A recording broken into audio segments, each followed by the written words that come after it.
اللهم صل على سيدنا ومولانا محمد وبارك وسلم صلاة وسلاما عليك سيدي يا رسول الله صلی اللہ تعالی علیہ وسلم۔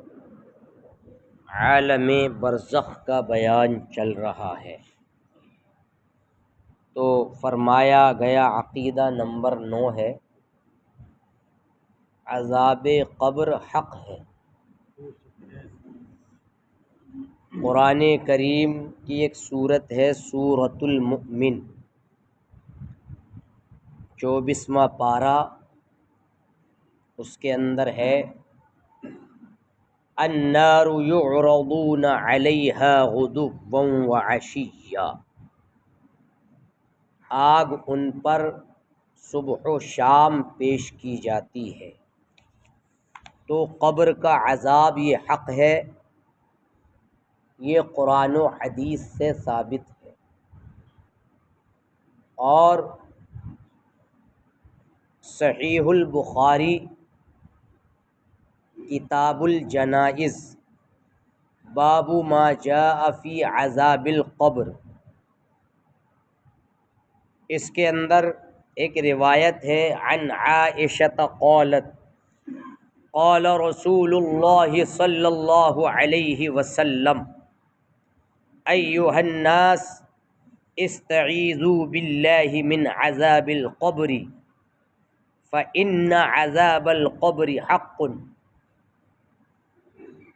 ام المؤمنین حضرت عائشہ صدیقہ رضی اللہ تبارک و تعالی عنہا سے یہ حدیث پاک روایت کی گئی ہے کہ آقائے کریم صلی اللہ تعالی علیہ وسلم نے ارشاد فرمایا، اے لوگو اللہ کی پناہ مانگو قبر کے عذاب سے، قبر کے عذاب سے اللہ تعالی کی پناہ مانگو۔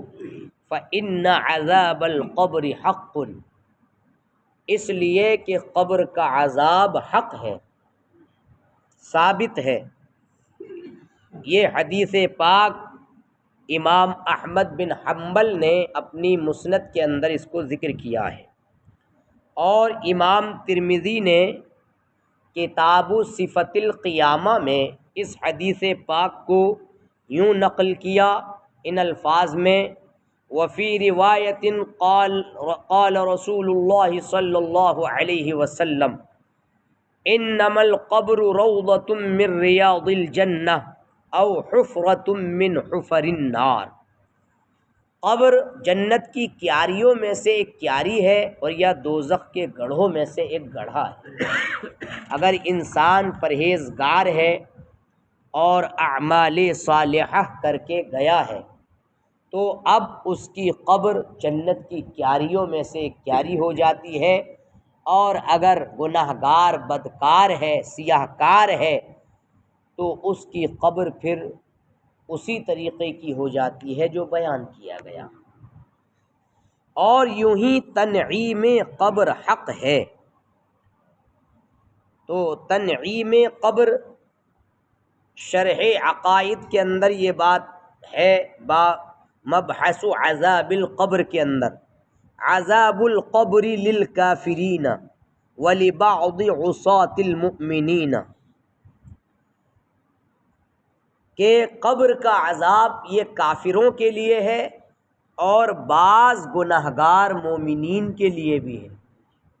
جو لوگ نمازیں چھوڑتے ہیں، جو لوگ جھوٹ پورا دن بولتے ہیں، جو لوگ گناہ میں مشغول رہتے ہیں، آنکھ سے گناہ کرتے ہیں، کان کے ذریعے گناہ کا کام کرتے ہیں، پیروں کے ذریعے گناہ کا کام کرتے ہیں، دل وغیرہ کے ذریعے غلط خیالات لاتے ہیں، ارادے لاتے ہیں، تو یہ ساری کی ساری چیزیں گناہگار مومنین اگر ہیں تو ان کو بھی قبر کا عذاب ہوگا۔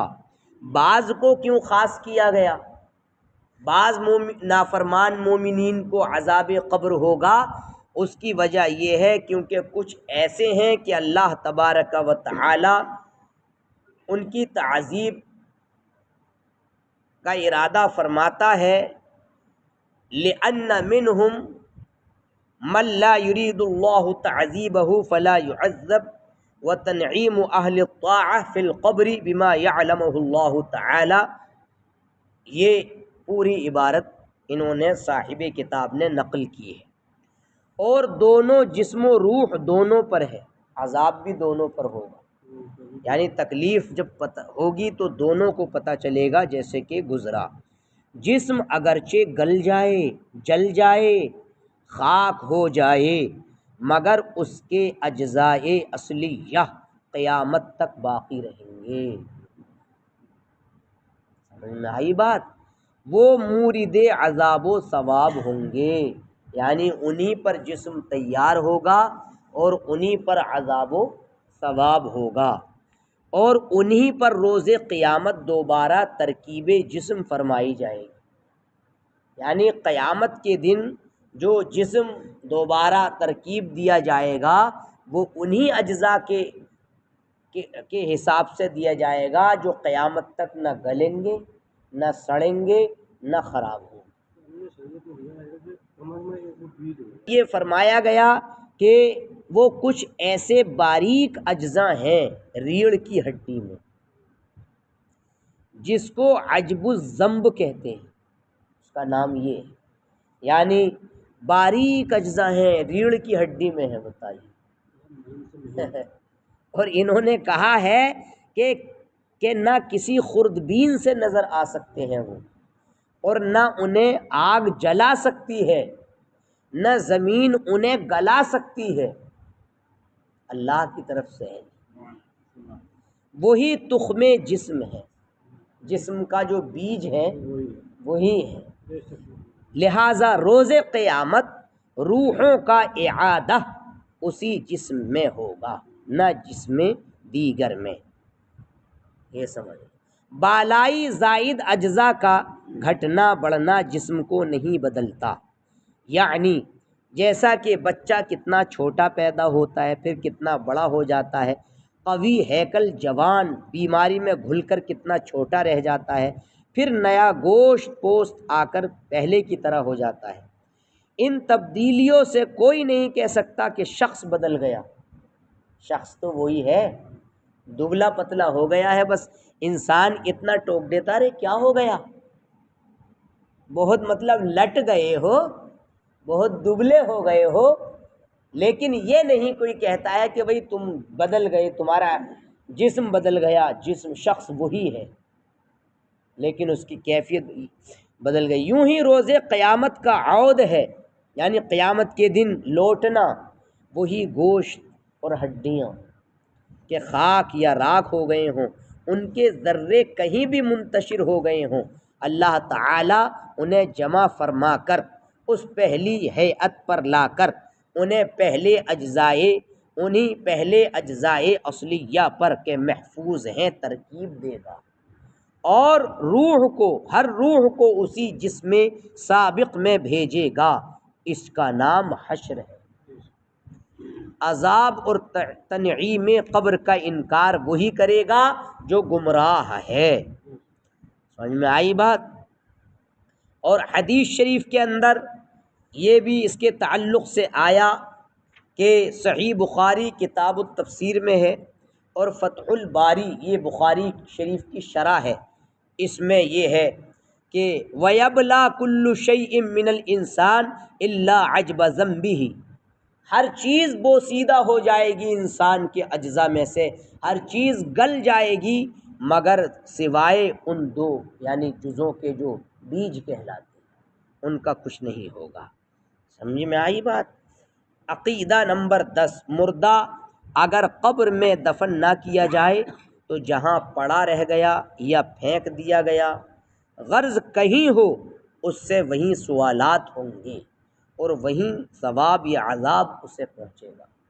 یہاں تک کہ جسے شیر کھا گیا تو شیر کے پیٹ میں سوال و ثواب اور عذاب جو کچھ ہو پہنچے گا. یہ ہے لکھا ہوا، دیکھیے صاحب. شیر جسے کھا گیا تو شیر کے پیٹ میں سوال اور ثواب و عذاب جو کچھ ہو پہنچے گا. میں آپ کو بتاؤں وفی الحدیقۃ الندیہ، یہ کتاب ہے الحدیقۃ الندیہ، اس میں ہے وعذاب القبر، تو فرماتے ہیں قید القبر یعنی قید القبر جری علی الغالب او قبر کل انسان بحسبه، وقال العلماء عذاب القبر هو عذاب البرزخ اضيف الى القبر لانه الغالب والا فكل ميت اراد الله تعالى تعذيبا ناله ما اراد الله به قبر او لم يقبر قبر او لم يقبر ولو صلب او غرق فی بحر، اگر سولی دے دیا گیا یا سمندر میں ڈبو دیا گیا، او اکلتہ الدواب، یا اسے کوئی چوپایا کھا گیا شیر وغیرہ، او حرق یا جلا دیا گیا، حتی صار رمادا یا رمادا، یہاں تک کہ راکھ ہو گیا اور ہوا میں اڑا دیا گیا، تب بھی اس سے جناب عالی سوال اور اس سے ثواب سوال و عذاب جو کچھ ہو وہی پہنچے۔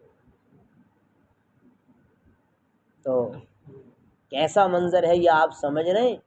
آج انسان ہے بس مگن ہے، یہ دیکھیے کیا حالت ہے انسان کی، یہ نہ سوچے کہ عذاب قبر سے میں بچ جاؤں گا، اللہ کی بارگاہ میں استغفار کرے، اپنے گناہوں سے توبہ کرے، سب یہ چیز ذہن میں رکھے۔ مطلب یہ ہے کہ قبر کا عذاب کائن ذالک فیہ، جہاں بھی ہوگا اسے مطلب یہ ہے کہ وہیں پہنچے گا۔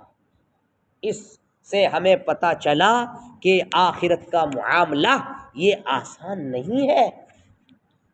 انبیاء علیہم السلام مسئلہ اور اولیاء کرام و علماء دین و شہداء و حافظان قرآن کہ قرآن مجید پر عمل کرتے ہوں، اور وہ جو منصب محبت پر فائز ہے، اور وہ جسم جس نے کبھی اللہ عز و جل کی معصیت نہ کی، اور وہ کہ اپنے اوقات درود شریف میں مستغرق رکھتے ہیں، ان کے بدن کو مٹی نہیں کھا سکتی۔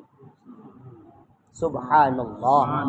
انبیاء علیہم السلام، اولیاء عظام، علماء دین جو باعمل علماء ہیں، اور شہداء اور حافظان قرآن، یہ قرآن مجید پر جو عمل کرتے ہوں حافظ، یہ نہیں کہ ٹوپی اتار کے گلی گلیاروں میں ٹہل رہا ہے اور نمازیں بھی چھوڑ رہا ہے اور پڑھنے کے لیے نہیں جا رہا ہے، وہ حافظ اپنے اس میں یہ نہ سمجھے کہ میری فضیلت بہت بڑی ہے۔